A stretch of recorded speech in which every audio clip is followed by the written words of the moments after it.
Chapitre 38. Les ténèbres de Vatican II. La secte post-Vatican II sort du même moule anthropocentriste que la République maçonnique française. Leurs idéologues se réjouissent de ce que Vatican II fut 1789 dans l'Église. Le cardinal Suenens l'a dit mot pour mot. Cette secte, particulièrement dangereuse pour le salut, évince Dieu de la société. Elle met l'homme à la place d'honneur, l'homme qui doit tout plier à sa volonté, la nature, l'avenir, la religion.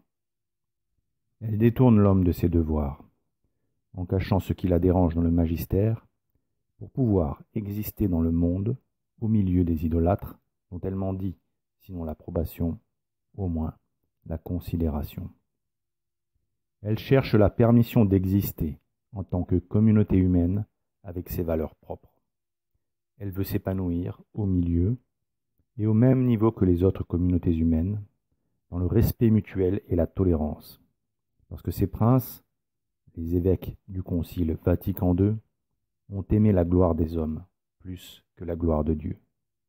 Ils ont fait le chemin inverse de celui de saint Paul, qui déclarait aux Philippiens « Prenez garde aux chiens, prenez garde aux mauvais ouvriers, prenez garde aux faux circoncis, car c'est nous qui sommes les vrais circoncis, nous qui servons Dieu en esprit, et qui nous glorifions en Jésus-Christ, et qui ne mettons pas notre confiance dans la chair.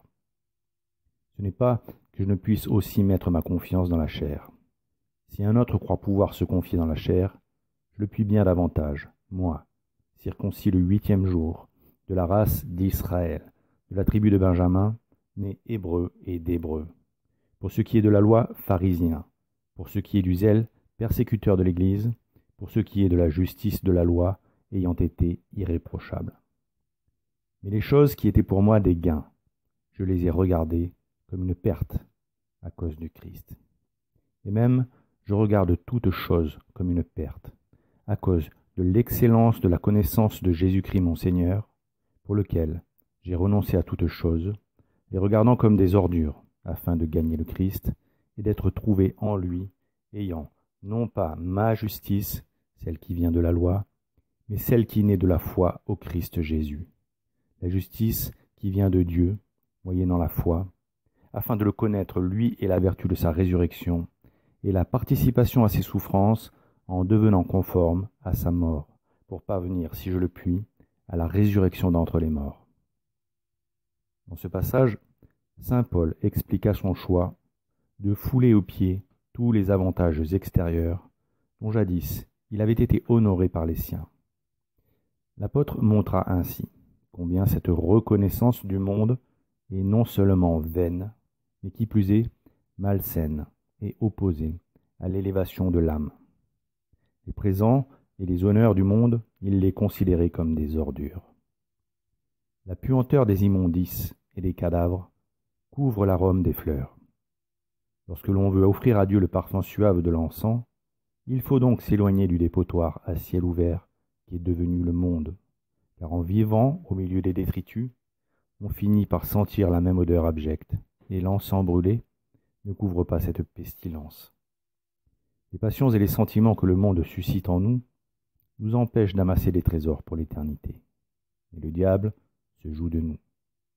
Il sait que pendant que nous nous affairons à entasser les biens inutiles que Mammon nous fait convoiter, le temps passe, et ces objets de concupiscence et d'idolâtrie submergent et étouffent en nous toute velléité d'être élevés par la grâce.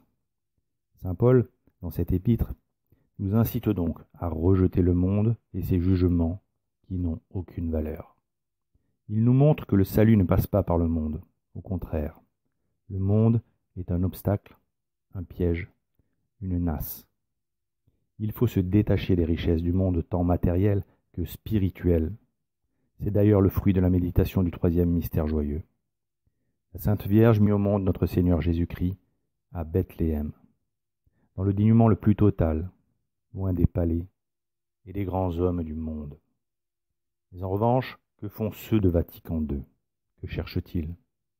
Cherchent-ils à se rapprocher de Dieu en s'éloignant des voix dissonantes de ce monde chaotique où règne le plus grand désordre, ou cherche-t-il à avoir une place dans cette vaste décharge où tous les péchés sont tolérés et approuvés par les lois humaines, du blasphème à l'idolâtrie, en passant par l'adultère et l'impureté sous ses formes les plus avilissantes? La réponse n'a même pas besoin d'être formulée, tant elle est évidente et s'impose d'elle-même. Le respect humain a consumé cette secte qui ne vit pas pour plaire à Dieu, mais pour plaire au monde, fille du salut, fille de la nécessité de la pénitence, fille du jugement particulier qui attend chacun d'entre nous, fille de l'apostolat, désormais affublé du nom péjoratif de prosélytisme, fille de la vérité de l'Évangile et fille de l'absolue nécessité de croire. Et même si le clergé de cette secte baptise toujours au nom du Père et du Fils et du Saint-Esprit, et fait encore entrer dans l'Église catholique un grand nombre d'âmes, c'est pour mieux les perdre, en les livrant sans défense à l'ennemi des âmes, qui est Satan. Car pourquoi chercher à s'éloigner du péché, si la gravité du péché et de ses conséquences ne nous sont pas enseignées? Comment lutter contre les tentations, si l'on ne nous donne pas les sacrements, si l'on nous laisse dans l'ignorance? Comment combattre l'idolâtrie, si nous ne savons même pas ce qu'elle est? Et comment trouver la vérité, si les ministres du Christ eux-mêmes la mettent sous le boisseau, en prétendant que les fausses religions ont la même valeur salutaire que la religion révélée par notre Seigneur Jésus-Christ?